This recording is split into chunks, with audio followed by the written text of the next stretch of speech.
I'm Kelly Curran, and this is my interpretation of the Binghamton School play Triptych. After leaving the play Triptych, I left feeling as if the play was unresolved, depressing, and a bit draining. I felt drained because I was trying to understand the scenes of their dialogue, but wasn't quite grasping it. Not to mention, it was draining to watch depressing plays one after another. Also, each play seemed to end with a cliffhanger or an unresolved conflict. Self-Help in the Anthropocene by Kristen Adizak was a drama, but with a subgenre of dramedy in my opinion. I believe the play to be a drama because although the play was centered around a serious matter, it ended ambiguously since there was no resolution and open to interpretation. I believe the subgenre to be a dramedy because Joy tried to make light of the daunting situation with her humor. I believe Joy was the protagonist in this play because while she was facing climate change, the antagonist, the government was coming after her. This situation was a climax because climate change became apparent as the attentional problem at this moment. I would describe the language as being effective to represent the subgenre of dramedy by using humor or explicit language. The play was presented to the audience on a proscenium stage, directed by Elizabeth Moser. In my opinion, the director seemed to force the cast to work together as an ensemble, because their plots seemed too different, but I can also see how the final message of the three plays were similar. I am pleasantly surprised with the diverse casting regarding the race, and the role of the wife, with the role of the wife in Self-Help in the Anthropocene being casted with a BIPOC actress, as well as an Asian actor for the waiter, and also an Asian actress as Mademoiselle in The Stronger. One important stage moment I valued was when Fritz was sending off Judith near the end of The Jewish Wife, and Judith could not face her husband to say goodbye.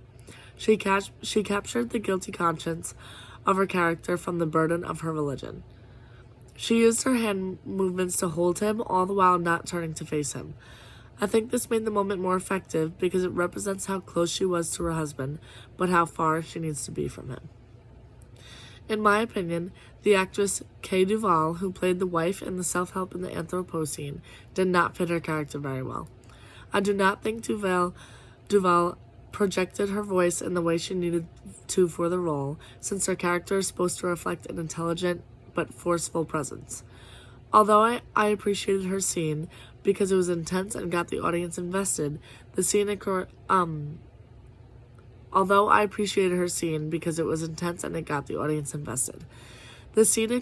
towards the end of the play, which left the audience questioning what happens next.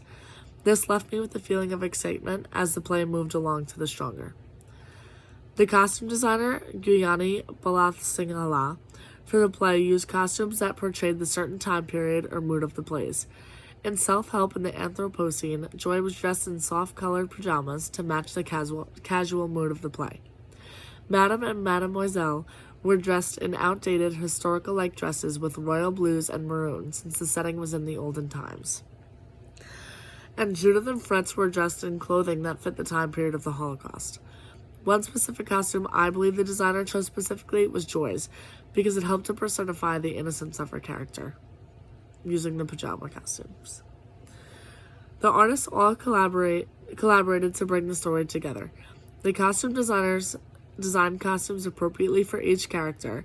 Lighting and set designers chose the most fitting lighting moments and patterns. For example, the soft yellow lighting in the Self-Help in the Anthropocene play enhanced the calm and casual mood. The set designers used furniture or props to represent the setting and the correct date of the scenes.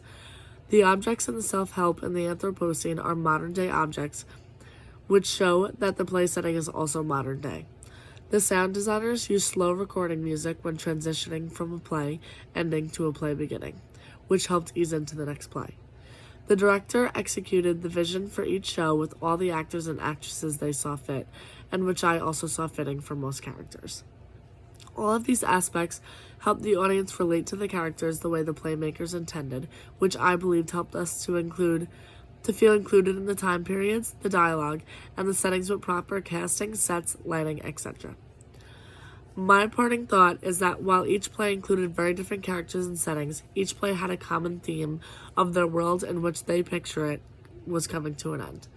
In the self-help and the Anthropocene, the theme was how climate change is the antagonist and seemed to be their end to the world they live in.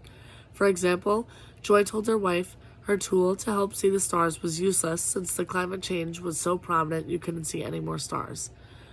In The Stronger, Madame X's love life seems to come to an end when she realizes her best friend, Mademoiselle, who is also the antagonist, has had an affair with her husband. Finally, in The Jewish Wife, the Jewish population, including Judith, now fear for their lives knowing the Holocaust is beginning. All in all, in some shape or form, each play shows a different sense of the end of the world for their characters.